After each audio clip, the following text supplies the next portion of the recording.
एक गांव में दो दोस्त रहते थे। एक का नाम अली था और दूसरे का नाम उमर। अली बहुत ज़हीन था लेकिन थोड़ा मगरूर। उमर सादा दिल और मेहनती था।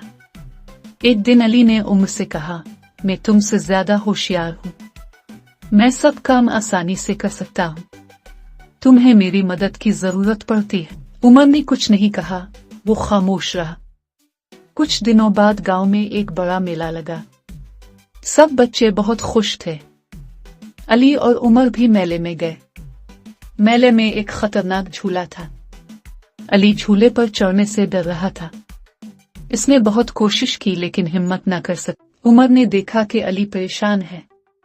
वो आगे बढ़ा और अली से कहा, मत डरो, मैं तुम्हारे साथ हूँ।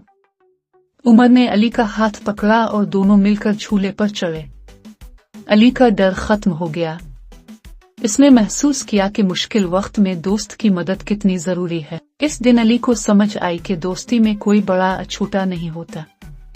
दोस्त एक दूसरे की मदद करते हैं और मुश्किल वक्त में साथ देते हैं।